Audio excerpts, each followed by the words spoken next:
can anyone hear me? This is K Ridge, broadcasting on all frequencies, if any still exist. My name is John Vance, and if you're out there, if you're listening, then you're still alive, and for that we can both be grateful. For now. I've lost track of time, hours, maybe more. The light, what little there was, is gone, swallowed by a darkness I never thought possible.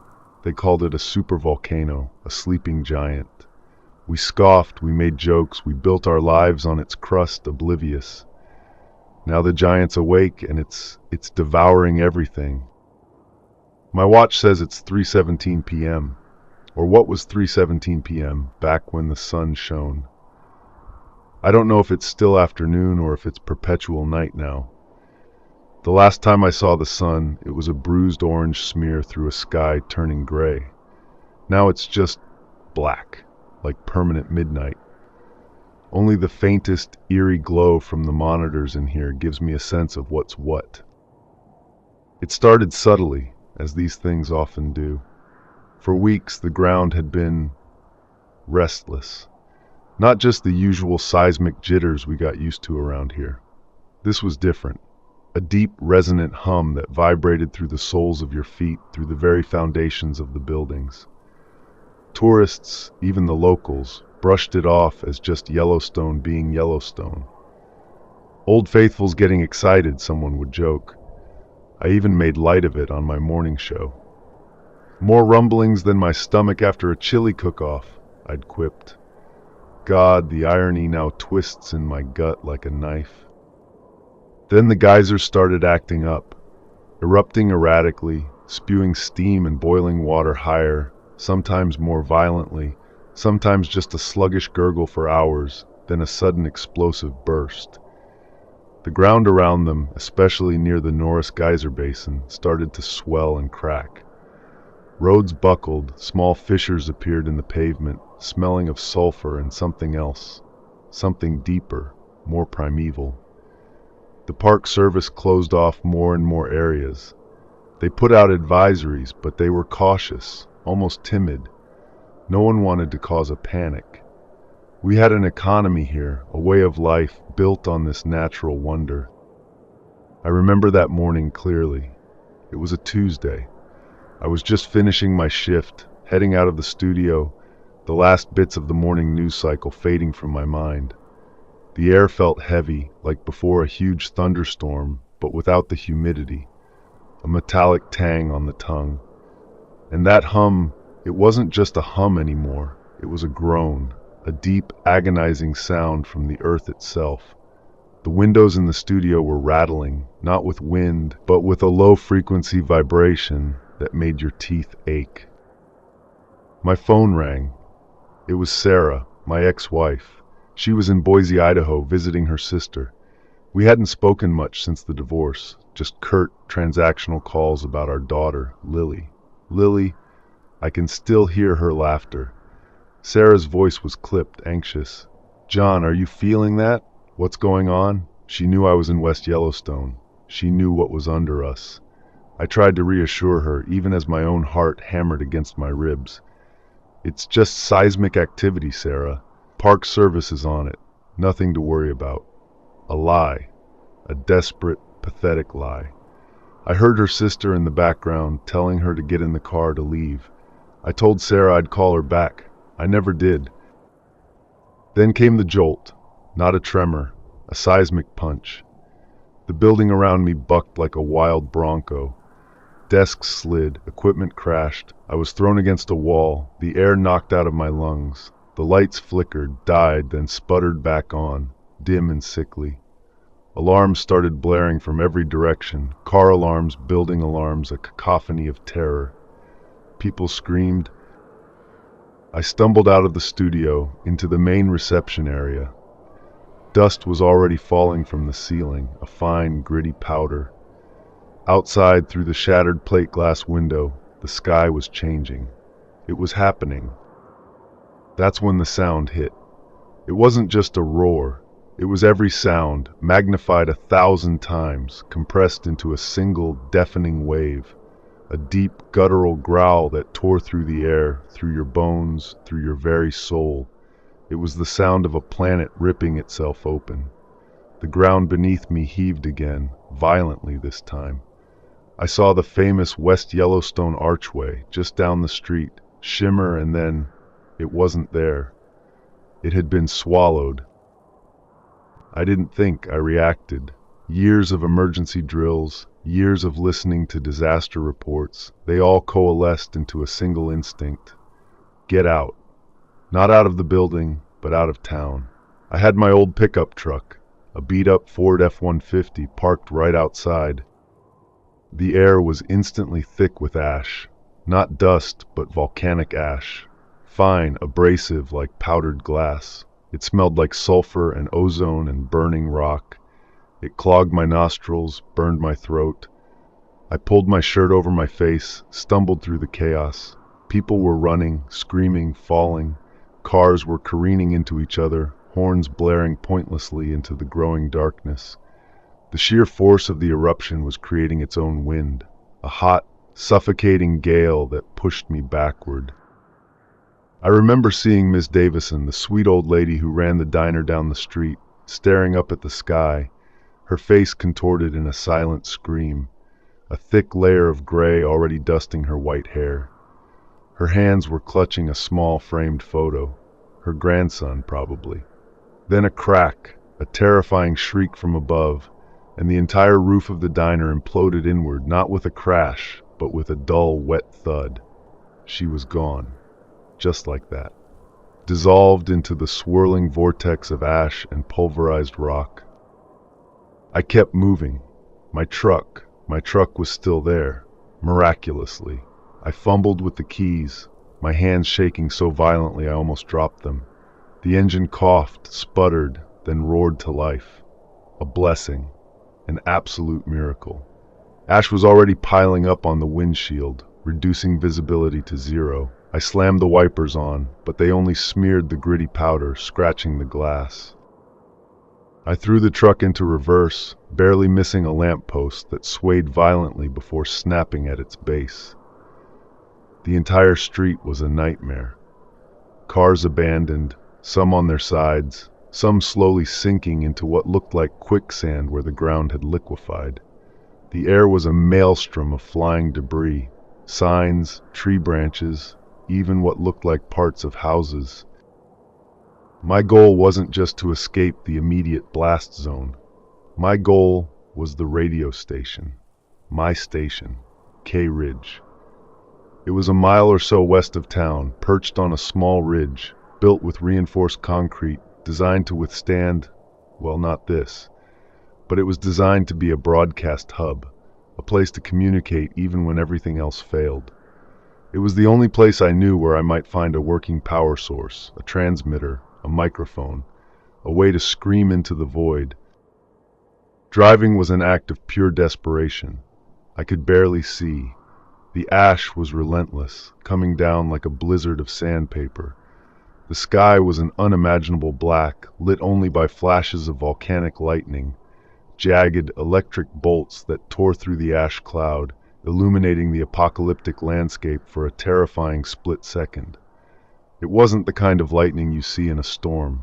This was hotter, brighter, more menacing. It smelled of burnt air. The truck's engine was straining, gulping the ash-laden air. I knew it wouldn't last.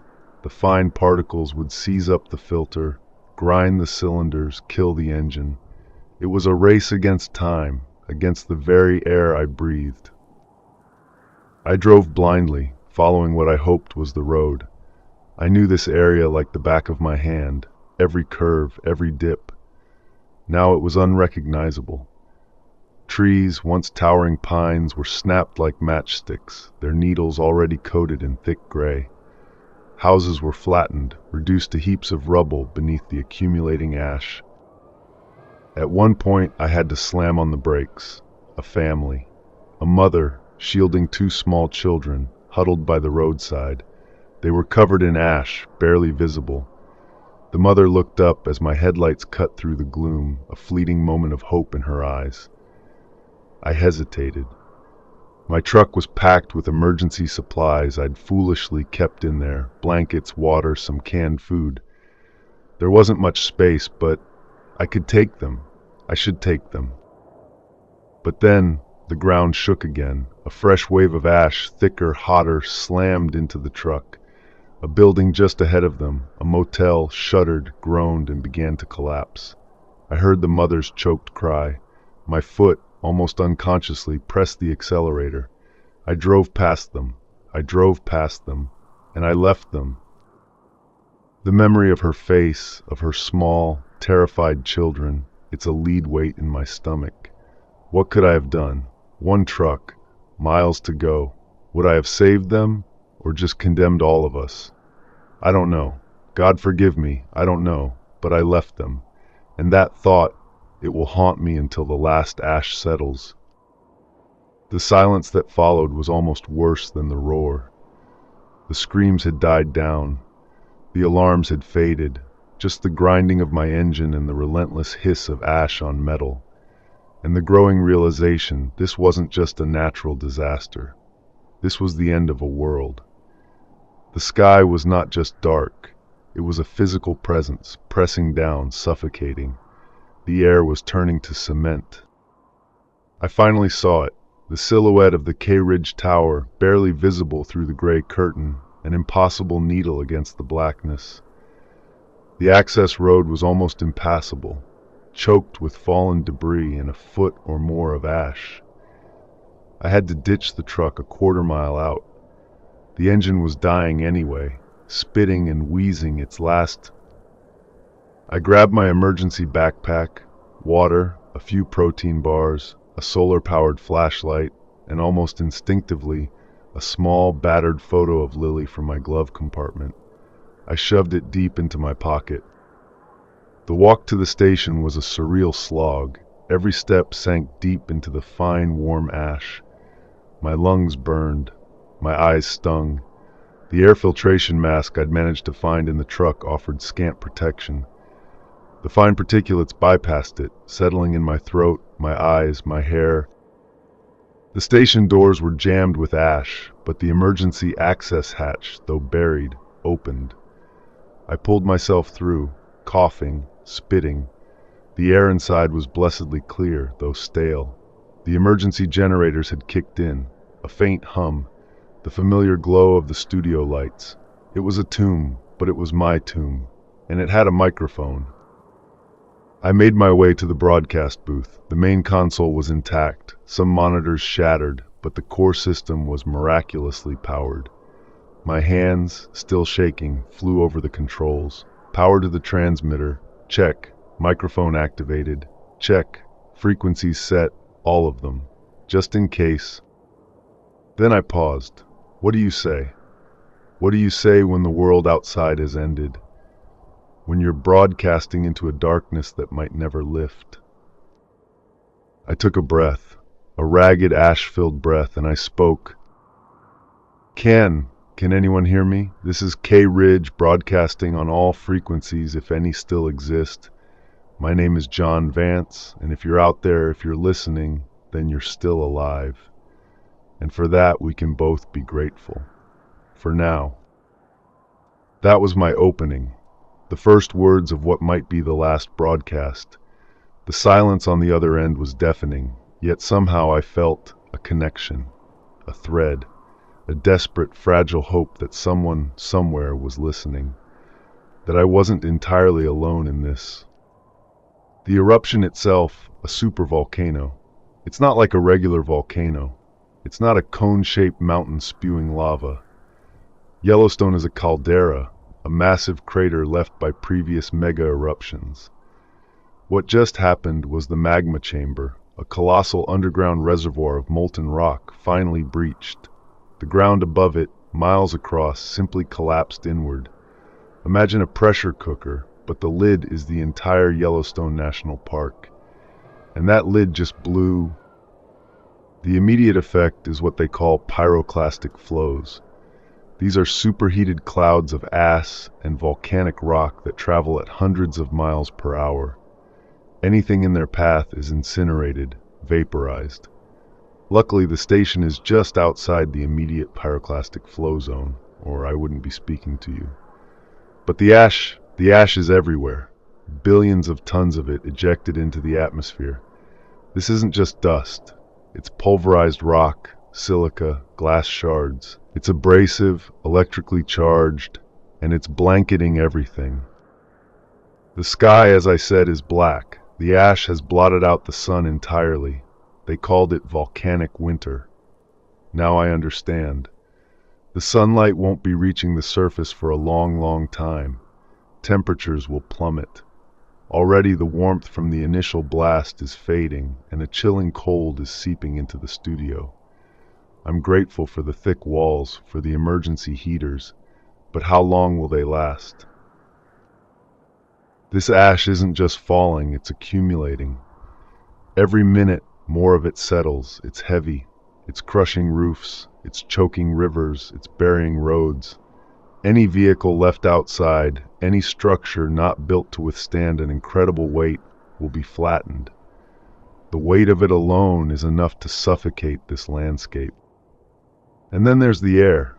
Even inside I can taste it, that gritty, metallic tang. It's fine enough to get into anything. Engines will seize, electronics will short out, lungs will fill. I'm already struggling to breathe easily, despite being indoors. I cough, and a gray cloud puffs from my mouth. Outside, the darkness is absolute. I peered through a small, reinforced window a moment ago, using my flashlight. Just a wall of falling gray.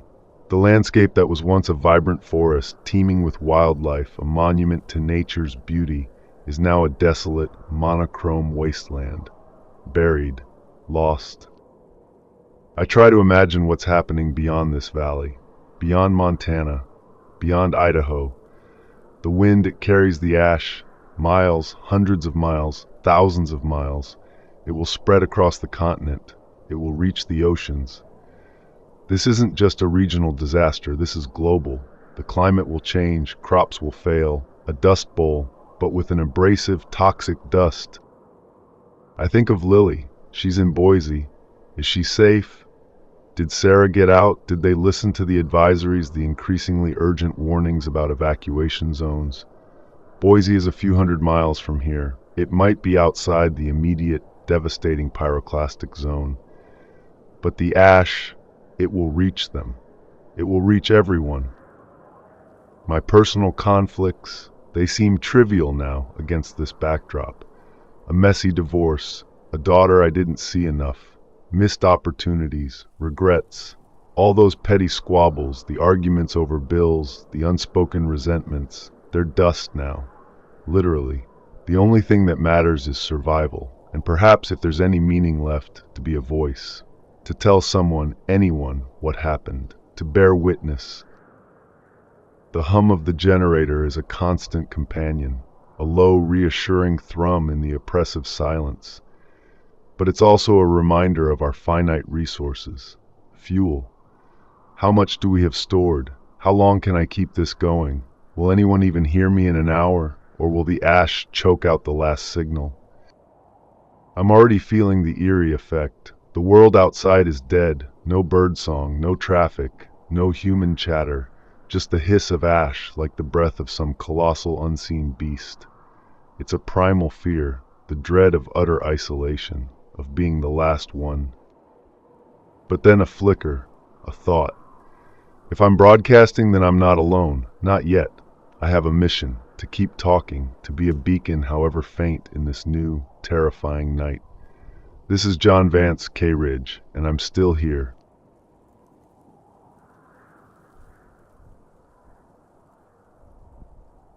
This is John Vance, K-Ridge. Still here, still broadcasting. My watch, it's a little after 4 p.m. now.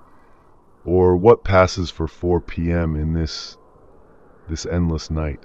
It feels like a week has gone by, not just an hour or so since I first managed to get this hot. The studio air, while cleaner than outside, is starting to feel heavy. Every breath is a conscious effort, a reminder of what the atmosphere out there has become.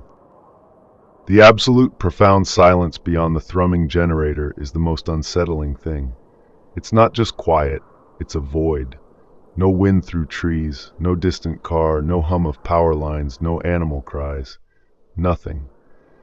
Just the soft, ceaseless whisper of ash falling against the thick, reinforced walls of this building, like fine sand being poured endlessly, silently. It presses down on the eardrums, a physical weight. You find yourself straining to hear something, anything, human, alive, but there's only that insidious hiss. I've been checking the monitors. The emergency power system is holding for now. The fuel gauges for the diesel generators, they're dropping, slowly but surely. I found the logbook. The last resupply was 3 months ago. Standard operating capacity, enough for about a week of continuous broadcasting, assuming normal loads. But this isn't normal. The sheer amount of electricity needed to punch a signal through this ash-choked atmosphere to maintain any semblance of connectivity. It's going to chew through fuel faster than I can imagine. Maybe 3-4 days if I'm lucky.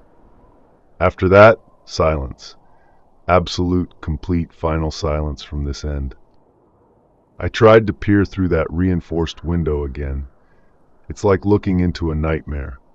My flashlight beam, even on its brightest setting, barely cuts through 10 feet of the swirling gray.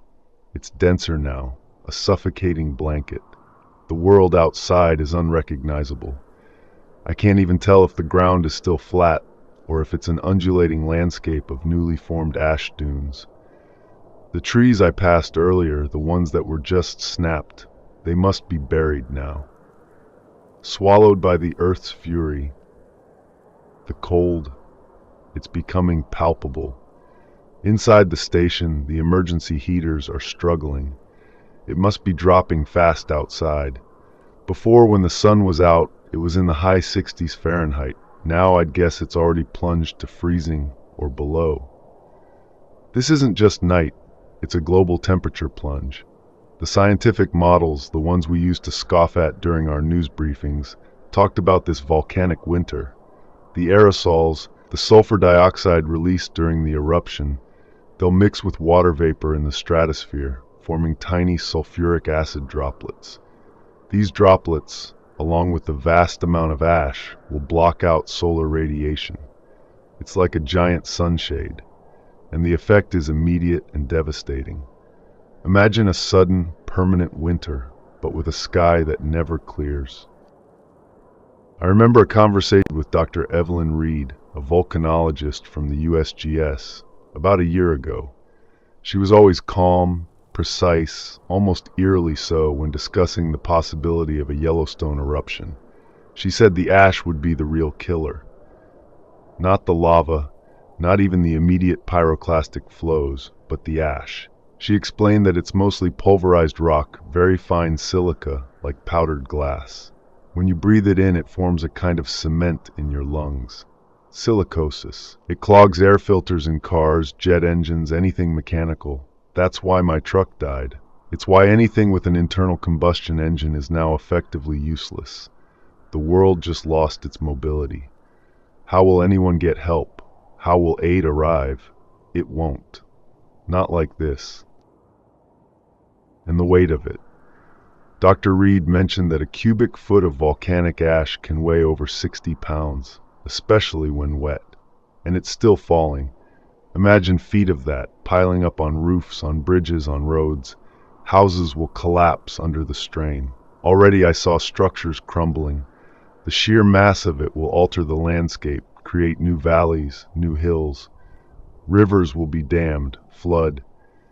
This isn't just about survival. It's about a complete reshaping of the known world. I can still see it in my mind, that family on the roadside. The mother, etched with desperation, trying to shield her kids. I drove past them. The guilt is a raw burning knot in my chest. Why? Why didn't I stop? Self-preservation, I tell myself. The instinct to survive. But what kind of survival is this when you leave others to their fate? A small part of me keeps replaying it, imagining their cries, their final moments. Did they make it?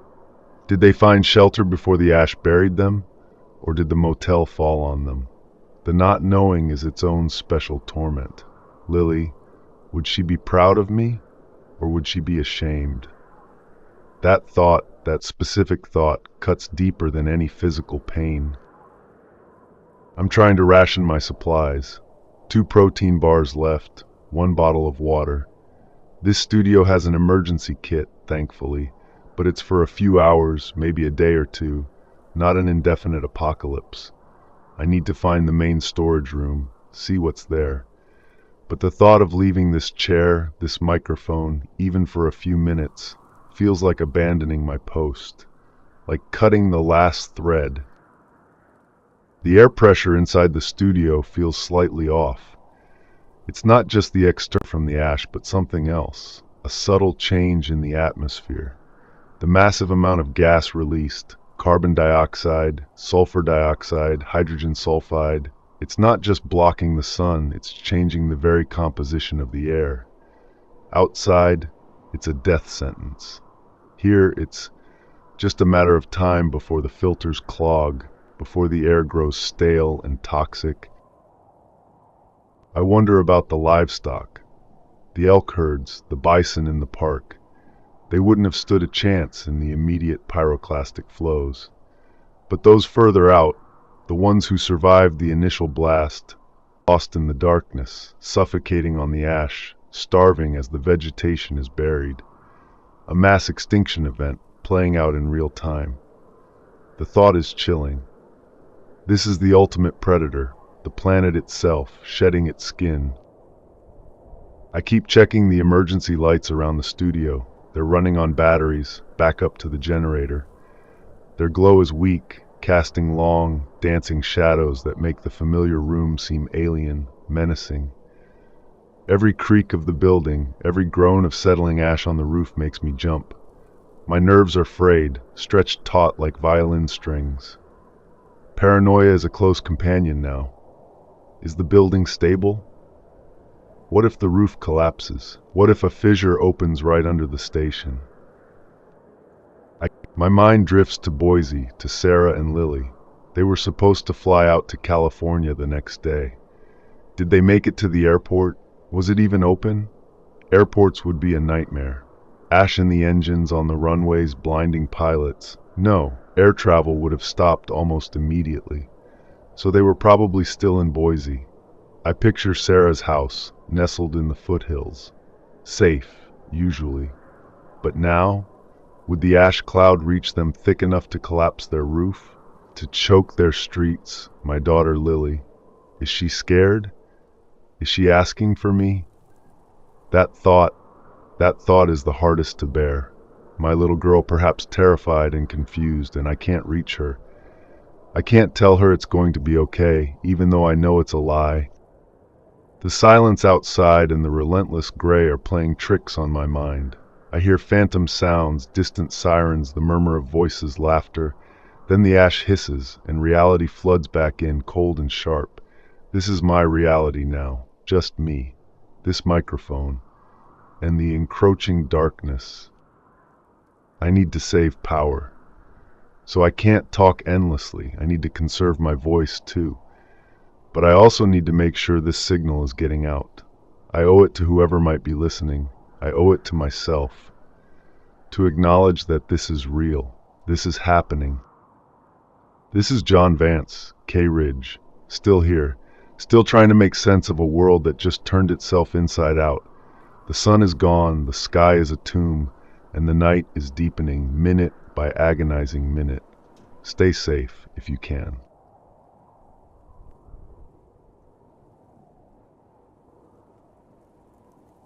It's nearing 5 p.m. by the studio clock, but that means nothing anymore. It's been 2 hours, maybe a bit more, since I first found this mic. 2 hours since the world decided to choke itself. And the cold is seeping into my bones. The emergency heaters are fighting a losing battle. The thermometer on the wall, one of those old analog types, is hovering around 35 degrees Fahrenheit inside the studio. Outside? I don't even want to guess. Must be well below freezing. The volcanic winter isn't a theoretical concept anymore. It's here. It's biting. I had to get up, move around, sitting still, feeling the chill, listening to that perpetual hiss outside. It starts to get into your head. Makes you feel like you're already part of the buried world. I needed to assess the situation properly, not just sit here broadcasting to avoid. I grabbed the old, heavy-duty emergency flashlight, one of those industrial models with a strong beam, and headed for the main storage room. It's down a short, concrete corridor, designed for exactly this kind of scenario, stockpiled with basics, just in case. The air in the corridor was even colder. I could see my breath, faint plumes in the beam of my light. The reinforced concrete walls felt like ice. I reached the storage room door, a thick steel slab, and pulled the heavy bolt. It groaned, a metallic shriek that echoed unnaturally loud in the silence. Inside, a small victory. Not much, but more than I had thought. 10-gallon drums of water, maybe 5 of them. Enough for a few weeks if I ration carefully. Cases of MREs, military-style meals ready to eat. Probably a couple of dozen of those, and stacked high against the back wall, more fuel drums, diesel. Maybe enough for another week, perhaps even 2, if I severely limit power to non-essential systems. And a small hand-crank radio, an old weather band model. I'd almost forgotten about that. Might be useless now, but a flicker of a thought. What if someone, somewhere, is trying to broadcast to me? The supplies brought a thin, fleeting wave of relief, a sliver of hope, quickly extinguished by the overwhelming reality outside. The amount of ash piled against the building, I could feel it through the walls. It's immense. The pressure on the roof must be incredible. I walked back, the MREs and a bottle of water clutched in my arms, and for a moment I imagined the ceiling cracking, collapsing under the weight. Just gone. Like Miss Davison and her diner, a quick, silent end. Is that what I want? To avoid the long, drawn-out suffocation, or do I cling to every second? That's the question that gnaws at me now. Why am I doing this? Why am I broadcasting? Who am I talking to? Ghosts, ash, my own fading sanity. A part of me, the rational part, screams that it's pointless. But the other part, the part that's still John Vance, the guy who used to tell jokes on the morning show and genuinely believed in connecting with people, that part pushes me to keep going, to be a voice, to be a witness. The scientific explanations, the ones I delivered so clinically on the news, they're not just facts now. They're my looming death sentence. Dr. Reed's warnings echo in my head. The ash, she said, would not just block the sun, but would absorb it, trapping heat in the upper atmosphere, but leaving the surface of the earth to freeze. Global temperatures could drop by 10-20 degrees Fahrenheit, even more in some regions, within weeks. A sudden ice age brought on by particulate matter. And the agriculture. She said the fine ash would settle on everything, contaminating water sources, smothering crops, making soil infertile for years, perhaps decades. The entire food chain would collapse. What little food remains would become priceless. This isn't just a natural disaster, it's the genesis of a famine on a scale never before seen. I'm imagining the chaos now beyond my isolated tomb. The initial have subsided, replaced by a chilling, desperate struggle for survival. Looting. Not just for electronics, but for food, for water, for any shelter from the ash. Small pockets of survivors huddled together, fighting over dwindling resources. The breakdown of law and order would be swift, absolute. Without communication, without central government, without emergency services, it would be every man for himself. The primal instinct, stripped bare. I can picture the desperation in people's eyes, the fear transforming into a savage fight for existence. I think of the interstates, once arteries of commerce and travel, now choked with abandoned vehicles, buried under feet of ash, millions trapped, unable to move, unable to seek refuge. Imagine being stuck in your car, the engine dead, the ash falling thicker and thicker, the air turning toxic, the cold setting in. How many froze? How many suffocated? The sheer scale of it is incomprehensible. A silent, ash-covered graveyard stretching for thousands of miles. And the water. Rivers clogged with ash, turning into viscous sludge. Lakes poisoned. The water cycle completely disrupted. Rain, if it even falls, would be acidic, a corrosive sludge, washing more ash into the few remaining clean sources. Survival won't just be about shelter. It'll be about finding potable water, something that doesn't burn your throat or poison your stomach. I have my 5 drums, but for how long? And then what? Try to distill water from the contaminated runoff?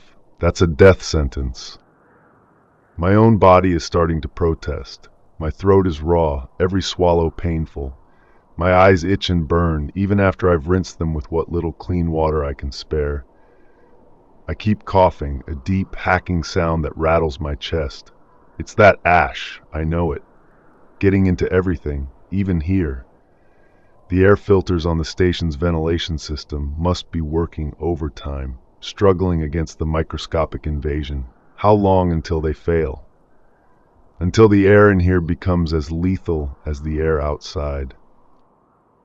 The light from the monitors is the only thing breaking the gloom, a sickly green and blue glow. It dances on the falling dust motes in the air, making them look like tiny, swirling galaxies. It's disorienting. I feel like I'm underwater, or in a deep cavern, far from the surface. The thought that I might be the last person, or one of the last, is a terrifying weight. Not heroic, just lonely. Incredibly, profoundly lonely. I pull out that crumpled photo of Lily again, her bright smile, her eyes sparkling with mischief. She was 7 in this picture. She'd be almost 10 now. Did she make it out of Boise? Did Sarah drive fast enough? Did they find a way south or east? Anywhere away from this choking blanket. I want to believe they did. I have to believe it. It's the only thing that keeps me from curling up in a corner and giving in to the absolute crushing despair. I remember another scientific detail Dr. Reed mentioned. The electromagnetic pulses. The sheer energy of a supervolcano eruption, especially with the volcanic lightning, could generate massive EMPs. That means a huge portion of electronics, modern cars, computers, cell phones, the very satellites we rely on, could be fried, irrevocably damaged. If that happened, then even if the ash cleared, we'd be thrown back a century, without communication, without navigation, without the infrastructure that holds modern society together. My broadcast, it might be going out, but is anything left to receive it? That thought chills me more than the freezing air. Am I just shouting into an echo chamber of my own fear? I heard something just now, a faint, almost imperceptible thump from the roof. Was it a piece of debris finally settling? Or was it something else? The building itself, groaning under the unimaginable weight of the ash?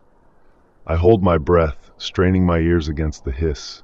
Nothing, just the hiss, and the generator's increasingly weary hum.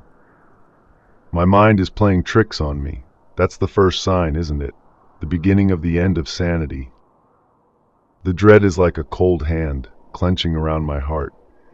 This isn't an adventure story. It's not a hero's journey. It's a slow, grinding dissolution, a struggle against an unstoppable force. The earth has spoken, and its voice is extinction. My survival feels less like a triumph, and more like a cruel extension of suffering. But then I think of Lily again, and something in me, a stubborn primal will, refuses to yield. I have to keep broadcasting, just in case, just for her. This is John Vance, hour 3 or thereabouts in this new world. The cold is absolute, the ash is deepening, and the silence screams. If you're out there, if you hear me, know that you're not alone. Not yet.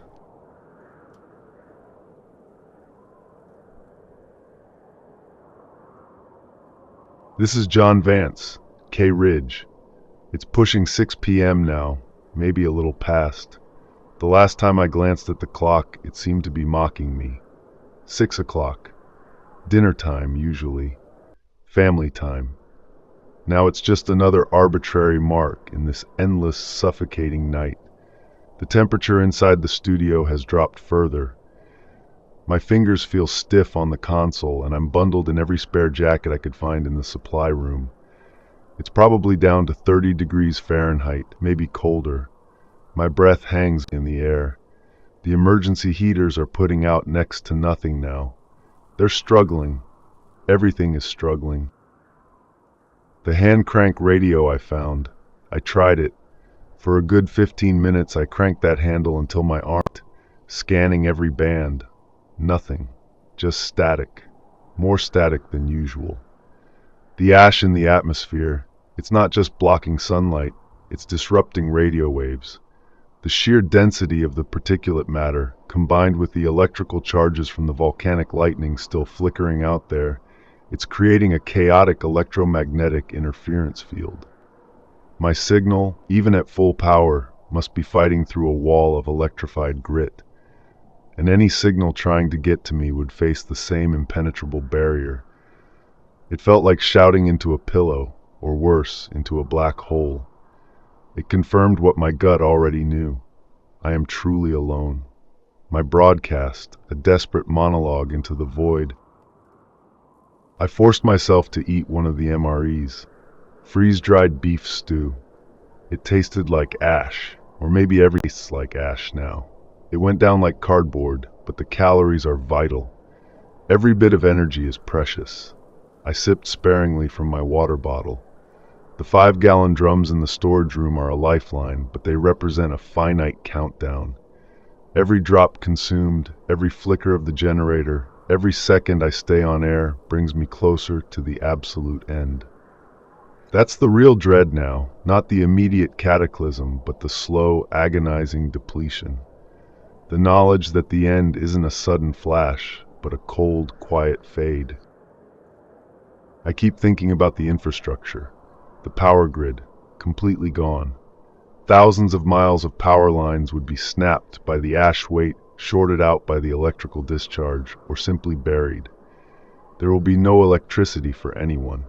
Communication networks, cell towers, internet cables, satellite dishes, all buried, damaged, or jammed. The vast, interconnected web of modern life severed, permanently. Society as we knew it is not just damaged, it's dismantled. We're back to the pre-industrial age, but without the knowledge or tools to truly survive it. The transportation network, it's worse than I imagined. Not just the roads, but the railways. Ash on the tracks would derail trains. Bridges would collapse. Imagine a train, packed with evacuees, suddenly plunging into a chasm, buried alive by the falling ash and the crumbling earth. Or an airliner, hundreds of people aboard, its engines ingesting ash, flaming out, falling silently from the sky into this blackness. The scale of the loss of life, the sheer numbers of people who would have been caught, unprepared on the roads, in their homes, at work, it's unfathomable. I try not to think about it. My mind recoils from the statistics that must be unfolding, unseen, unheard, in the wider world. The long-term effects of this eruption.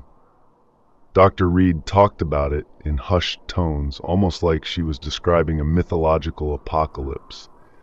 The ash, she said, especially the finer particles, would stay suspended in the atmosphere for months, even years. It would circle the globe, filtering sunlight, causing global cooling. But it's not just cooling. The sulfur dioxide, billions of tons of it, combining with water vapor, it creates sulfuric acid. Acid rain. It would corrode everything. Buildings, cars, the few remaining crops. Any exposed skin. Imagine rain, but it burns. And when that ash gets wet, it turns into a heavy, abrasive, cement-like substance. It'll clog drains, create rivers of liquid concrete, triggering devastating lahars, volcanic mud flows that will sweep away anything in their path. The very ground, once stable, is now a dynamic, dangerous, shifting entity. My throat is raw. Every cough feels like I'm tearing something inside. My chest feels tight, heavy. I try to breathe shallowly, conserve the air, but I can taste the silica, feel it on my teeth, in my nostrils. It's insidious. It's getting in. I know what's happening. The tiny glass shards scraping and flaming, forming that silicosis cement. It's a slow internal suffocation, a creeping death, just like the one outside. The psychological impact of this isolation, it's profound. I'm starting to see things in the periphery of my vision, shadows that shift when there's no movement, faint lights that aren't there. My ears pick up phantom sounds, a child's cry, the faint echo of a siren, the distant rumble of a truck. I know it's just my mind, desperate for human connection, desperate for a world that no longer exists. I press my hands against my temples, trying to push the thoughts away, to focus on the static, on the drone of the generator, on the real sounds, however bleak. It's a fight to maintain a grip on reality, minute by minute. I think of Lily, her small hand in mine, walking through the park, her excitement when she saw Old Faithful erupt years ago, the way her eyes lit up with wonder. Now that wonder is a graveyard, and she's out there somewhere, if she's even still alive. That's the cruelest part, the uncertainty, the complete lack of any information. I could be the last person on Earth broadcasting to nobody, or millions could be alive, listening, but too terrified, too devastated, too far gone to respond. The silence on the other end of this broadcast is the heaviest silence I have ever known. What if they made it to an evacuation center? What if they were airlifted out? Before everything went dark, a desperate fantasy. I know. Air travel was probably one of the first things to collapse, but the mind clings to these impossible slivers of hope. Without them, there's nothing but the ash. I had a moment a while ago. I thought I heard a scratching sound right outside the studio door. Not the hiss of ash, but something deliberate. I froze. My heart hammered against my ribs. Was it an animal? A stray desperate for shelter? Or another survivor? A human? For a split second, a surge of adrenaline, of desperate hope. I picked up a heavy microphone stand, my only weapon. My eyes darted to the door, straining in the dim light. I held my breath. Nothing. Just the hiss and the groan of the generator, my mind playing tricks again. The loneliness is a palpable entity, a beast gnawing at the edges of my sanity. It wants me to give up, to stop broadcasting, to just curl up and let the ash win. But I won't. Not yet. This microphone, this signal, it's all I have left. It's my purpose, to be the voice that speaks the truth, however grim, to be the last flicker of connection in a world plunged into darkness. Even if no one is listening, even if it's just for my own ears, it's a refusal to yield, a defiance against the overwhelming power of this planet. They say a supervolcano eruption is an extinction-level event, not just for humans, but for countless species. The ash, the cold, the darkness, the poisoned air and water, the breakdown of ecosystems. This isn't just an event, it's a reset button. And humanity, we're just another species caught in the gears. This is John Vance, K Ridge. Hour 4 of this nightmare. The signal is fading, the world is freezing, and I am still here, listening, hoping for a sign, any sign that I am not the last.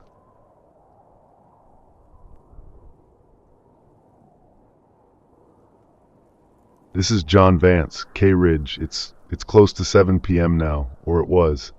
The studio clock just went dark, flickered, then died. My watch stopped hours ago, so I'm guessing. Maybe 5 hours, maybe 6. Hours since the world was swallowed. The generator, it's on its last legs. I can hear it, even through the thick walls, spitting and dying. The lights here are barely aglow, dimming with every passing minute. It's getting so cold, so incredibly cold.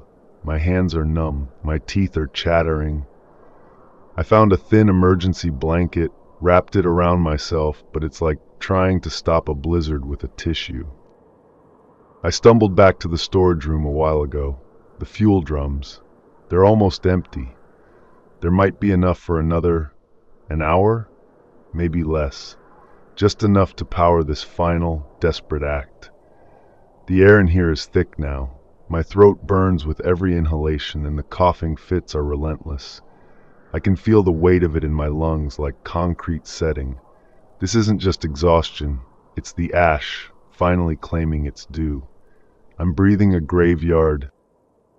My mind is a kaleidoscope of fragmented thoughts, memories, and terrifying projections. I see flashes of the eruption, the sky tearing open, the ground buckling. I see Miss Davison, her face frozen in terror, then consumed. And that family, the mother, her children. That image is burned into my mind, a brand of guilt that will never fade. I still don't know what I could have done, but the could have part of my brain just won't let go. It whispers, you left them. The bigger picture, the sheer scale of this. Dr. Reed's words now terrifying prophecies. The ash cloud miles high, circling the globe, blocking the sun. Temperatures dropping across the planet, not just the US, but everywhere. Crop failures on a catastrophic scale. Famine. Billions, perhaps, will starve, freeze, or suffocate on the ash. The breakdown of global supply chains. There will be no shipments of food, no medicine, no aid. Every nation for itself. And even then, what resources would they have? The oceans would eventually be affected. Fish stocks dying.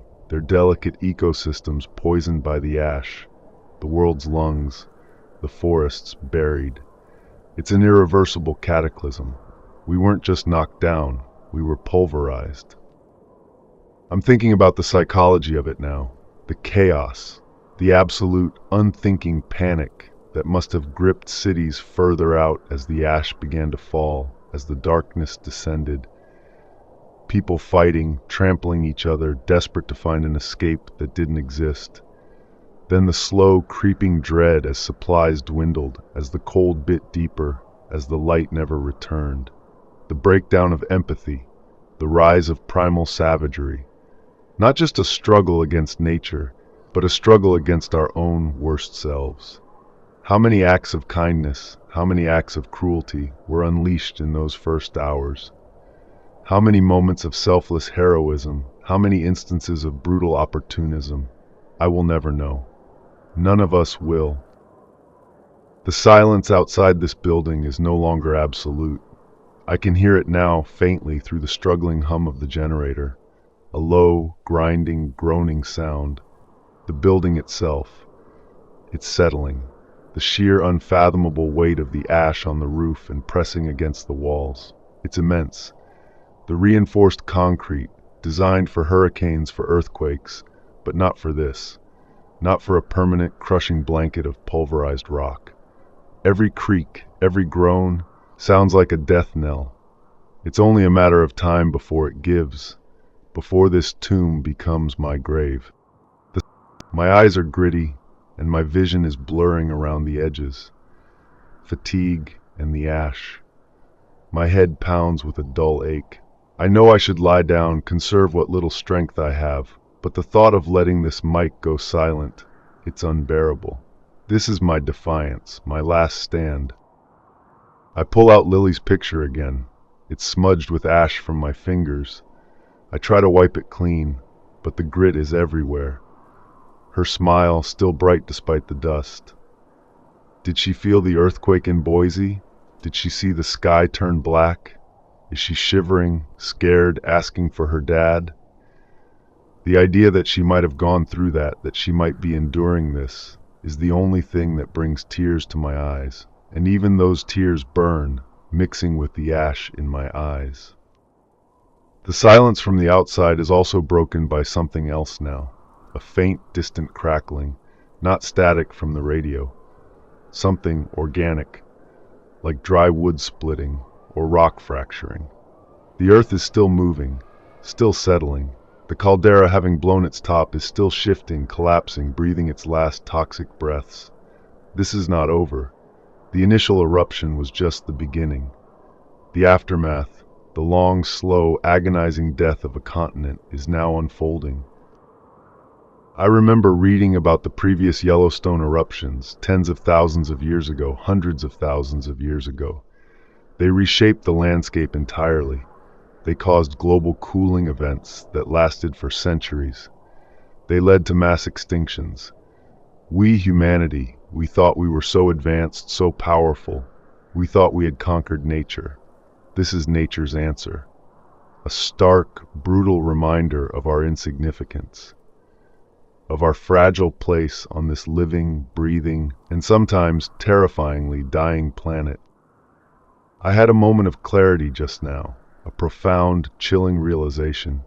I'm not broadcasting to save anyone. I'm broadcasting to bear witness, to leave a record, to yell into the abyss, "We were here.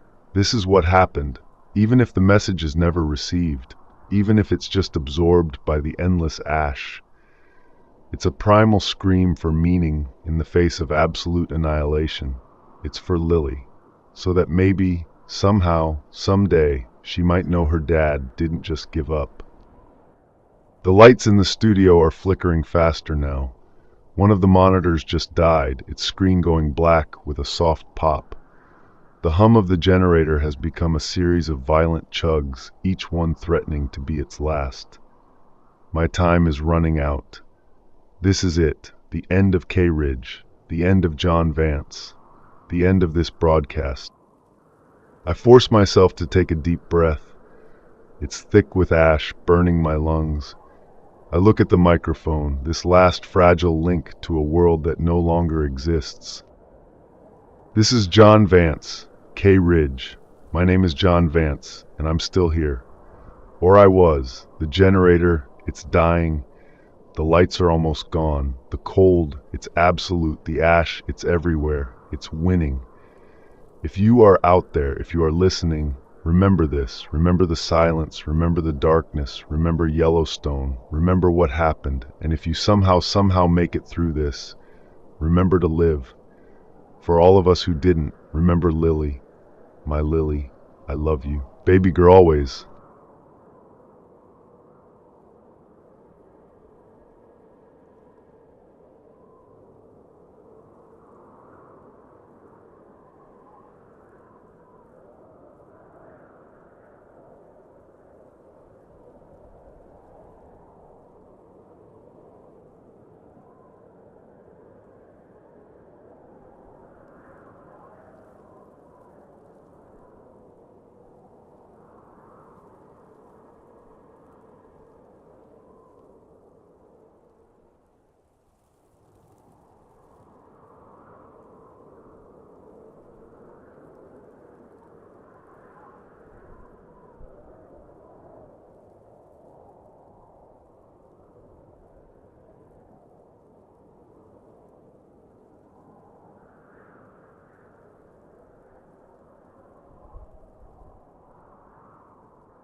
Thanks for tuning in. If this narrative pulled you into its depths, consider giving the video a like. Your support is how these stories get told. And if you're ready for more chilling, plausible adventures, make sure you subscribe and join our growing community of explorers. What will we uncover next?